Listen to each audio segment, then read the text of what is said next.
Olá galera, meu nome é Antônio Carlos, eu sou advogado. Hoje nós estamos na presença do Carlos. Carlos é o advogado do Rafael Braga. A gente vai comentar um pouco o caso e ele vai explicar pra gente algumas nuances no popular. Vocês sabem quem é Rafael Braga Vieira? Único condenado das manifestações de junho de 2013. Não à toa, negro, pobre, em situação de rua.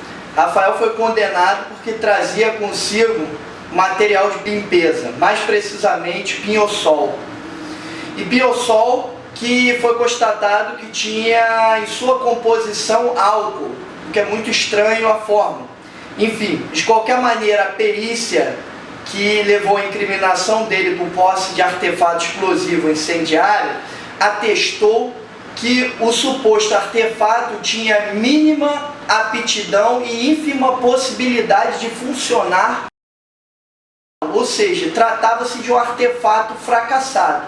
Por conta disso, Rafael foi condenado a uma pena de 5 anos de reclusão. Em sede de apelação, quando o Instituto pegou a sua causa, ele era assistido pela Defensoria, lamentavelmente, apesar de todas as iniciativas para tentar desconstituir o laudo que o incriminou, ele só teve uma redução de 4 meses da sua pena, passando a ter então a pena definitiva de 4 anos e 8 meses. A partir daí, Rafael enfrentou novamente a viacrucis de estar dentro do sistema carcerário. Assistimos o caso dele na execução penal, conseguimos o regime semiaberto, ele saiu para trabalhar, enfim.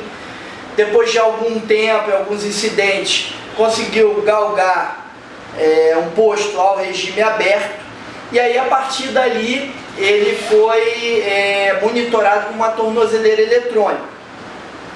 E quando um dia resolveu ir comprar pão na padaria a pedido da sua mãe, ele mora no Complexo do Alemão, na Vila Cruzeiro, estava de bermuda, à vontade, com camisa, tornozeleira eletrônica, foi abordado por policiais.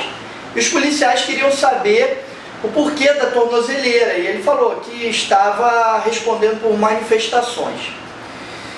Em realidade, os policiais também o indagaram sobre a questão, segundo o que ele diz, do tráfico de drogas na localidade. Ele falou que não poderia colaborar porque não conhecia quem era do tráfico.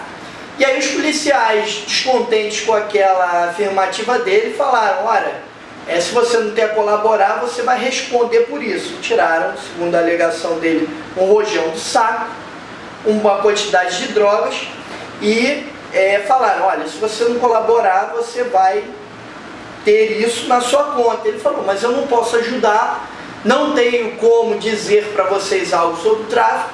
Ele: então tá. Os policiais: então tá.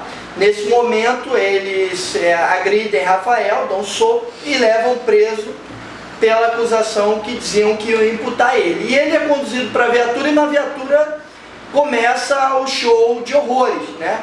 Um dos que efetuou a captura dele, um dos policiais, abre um pacote de cocaína nessa altura do campeonato e fala: pode cheirar, você não gosta disso? Ele fala: não vou fazer isso porque eu tenho respeito a vocês. Mas você não é usuário, não cheira e tal. Ele falou: já usei, mas eu não vou fazer em respeito a vocês. E aí um show de torturas, né, psicológicas que evidenciam um flagrante forjado, né, segundo todo o relato do Rafael. Ele é levado para o PP e depois para a polícia. E aí começa a nossa trajetória de defesa dentro do processo.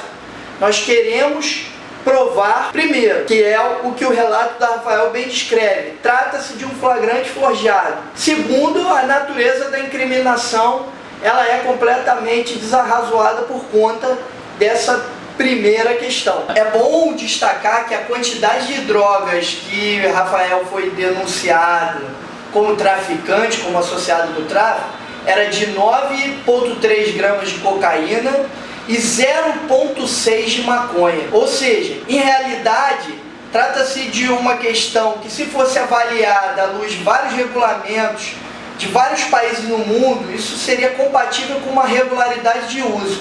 E eu me pergunto, se Rafael Braga Vieira fosse detido na Zona Sul e tivesse um outro perfil racial, será que a incriminação dele seria tráfico ou seria uso? Uma própria pesquisa do delegado Orlando Zacconi nos diz que, em realidade, as prisões por mesma quantidade de drogas em regiões geográficas da cidade têm essa valoração diferente. O Zacconi chegou ao contexto de que, mesmo a quantidade de drogas era avaliada na Zona Norte e na Zona Oeste mais pobre da cidade do Rio de Janeiro, como tráfico. E essa quantidade levada para bairros mais ricos da Zona Oeste e da Zona Sul era caracterizado como uso.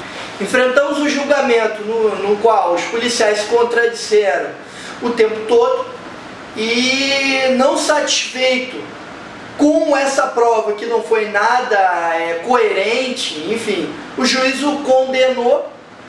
Condenação, diga-se de passagem, de mais proporcional, de mais elevada, condenado a 11 anos e 3 meses de reclusão, por conta da palavra dos policiais estarem harmônica ou terem algum grau de coerência. E aí ele aplicou um simplificador que o tribunal usa para vários tipos de casos, envolvendo perfis semelhantes ao Rafael, de negros, pobres, oriundos de regiões periféricas, acusados de crimes de tráfico de drogas, que é a súmula 70 do Tribunal de Justiça do Estado do Rio. E essa súmula, é importante que vocês saibam, ela diz o seguinte, que quando o depoimento de policiais for a única prova existente no processo, ele tem credibilidade para sustentar uma condenação criminal.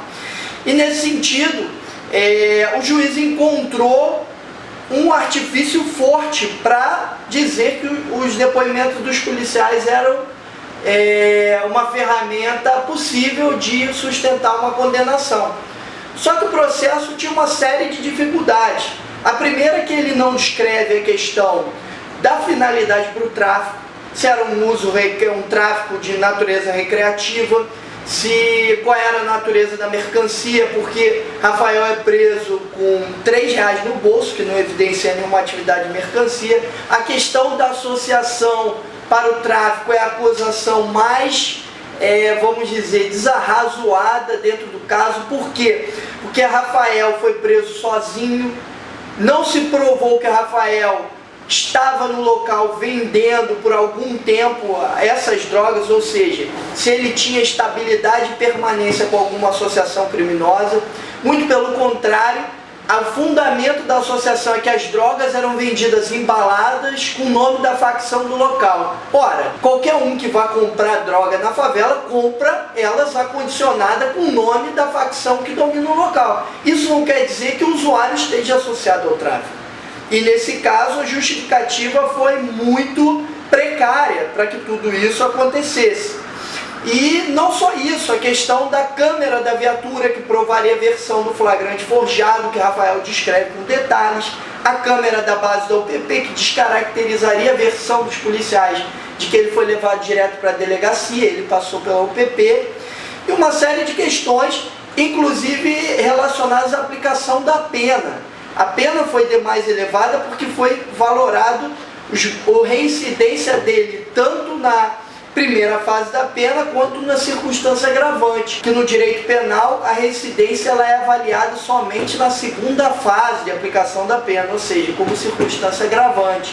Então o juiz cometeu um excesso muito grave ao validar a acusação de associação e ao elevar por demais a pena, que acabou nesse quantitativo de 11 anos e 3 meses, e que a gente busca o estabelecimento de justiça nesse caso e vamos usar todas as providências judiciais para derrubar essa incriminação que é desproporcional e coloca mais uma vez o Rafael na berlinda de uma grande injustiça. Seguindo a locomotiva do mediativismo, quem curtiu esse vídeo aqui, ó, aqui embaixo, curte, compartilha, segue o Mariatti. E aqui embaixo no YouTube vai estar o link do canal Direito no Popular. Aqui a gente fala sem juridiquês e explica o direito para que todo mundo entenda. Valeu, beijo, tchau.